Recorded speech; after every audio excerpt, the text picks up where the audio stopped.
एक गांव में एक रामू नाम का किसान रहता था। वह बहुत ही गरीब था। उसके पास जमीन का एक छोटा सा टुकड़ा था जिस पर वह खेती करता था। उसका गुजारा अत्यंत कठिन तरीकों से होता था। एक दिन सूरज की गर्मी चरम सीमा पर थी, परंतु किसान हमेशा की तरह खेत में काम कर रहा था। पसीने से लथपथ किसान बुआई के लिए खेत जोत रहा था। इसी बीच खेत में खुदाई करते समय जमीन से एक बड़ा सा लकड़ी का बक्सा मिला। किसान ने सावधानी से बक्से को निकाला। पहले तो उसके समझ में नहीं आया कि बक्से का क्या करें। आखिर उसने बक्से को खेत के बाहर रख दिया। उसे साफ करके जो रोटियां वह घर से लाया था वह बक्से में रख दी और अपने काम में जुट गया। दोपहर को जब वह खाने के लिए रोटियां निकालने के लिए बक्से के पास गया तो हैरान रह गया। उसमें रोटियां ही रोटियां भरी हुई थी। तब किसान को पता चला कि वह जादुई बक्सा था। उसमें जो भी चीज डालो उसका 80 गुना होकर बाहर आता। जैसे एक मूंगफली का दाना डालो तो तुरंत उसमें से 80 दाने निकल पड़ते। किसान ने तृप्त होकर खाना खाया और उसके बाद किसान संतुष्ट होकर बक्से को घर ले आया। बक्सा मिलने के बाद किसान बहुत खुश था। उसे लगा कि उसके सब दुख अब दूर होंगे। वह लालची नहीं बल्कि धैर्यवान व्यक्ति था। उसने बक्से का दुरुपयोग नहीं किया। उसे जब भी किसी चीज की जरूरत होती तो बक्से से तुरंत प्राप्त कर लेता। समय गुजरने के साथ साथ उसके बक्से के बारे में गांव के जमींदार को पता लगा। जमींदार बेहद लालची था और उसे लगा कि ऐसी ही जादुई चीज पर तो उसका अधिकार होना चाहिए। उसके आदेश पर जमींदार के सैनिकों ने किसान को पकड़ कर ले आए।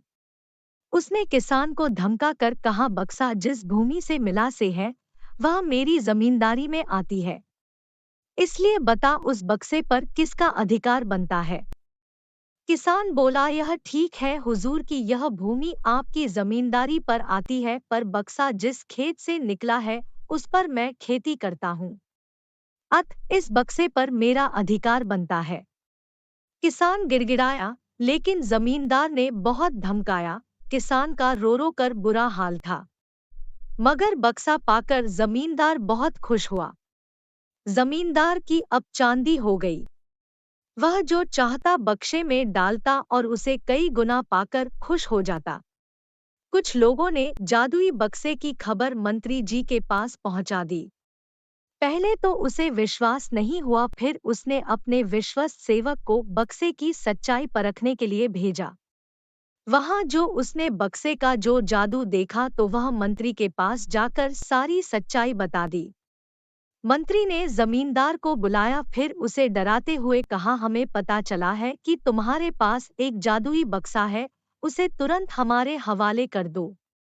इसी जादुई बक्से को हाथ से निकलते हुए देखकर जमींदार की हालात खराब होने लगी। उसने मंत्री जी से बहुत विनती की पर मंत्री नहीं माना। बक्सा पाकर मंत्री मतवाला हो गया। विरोधियों को यह अच्छा मौका मिल गया। उन्होंने बक्से के साथ साथ मंत्री के निकम्मेपन की खबर भी राजा तक पहुंचा दी।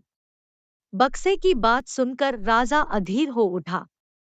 वह अपने सेनापति के साथ मंत्री के घर जा पहुंचा। उसने कहा, देश की सारी जमीन राजा की होती है, इसलिए जादुई बक्से पर भी उसी का हक है। मंत्री ने बिना देरी किए बक्सा राजा को दे दिया। जादुई बक्से को पाकर राजा प्रसन्न हो गया। सबसे पहले राजा ने जादुई बक्से की मदद से अपनी खजाने की वृद्धि की, फिर राजा को उस बक्से की सुरक्षा को लेकर चिंता हुई। राजा हर कीमत पर उस बक्से को अपने साथ रखना चाहता था। राजा ने सोचा कि इसका रहस्य ज्ञात करना चाहिए कि आखिर इस बक्से में है क्या। यह जानने के लिए राजा उसमें प्रवेश कर बैठा। जब बाहर निकला तो उसके पीछे पीछे 80 राजा बाहर निकले। असली राजा का कुछ पता नहीं चलता था। वे राजसिंहासन में कब्जा करने के लिए एक दूसरे से लड़ने लगे। यह जानकर किसान को बेहद दुख हुआ। वह अपने आप को कोसने लगा कि कितना अच्छा होता कि मैं बक्से को जमीन में ही गढ़ा रहने देता। इस कहानी से हमें यह सीख मिलती है कि हमें कभी लालच नहीं करनी चाहिए और हमारे पास जितना है उसी में खुश रहना चाहिए।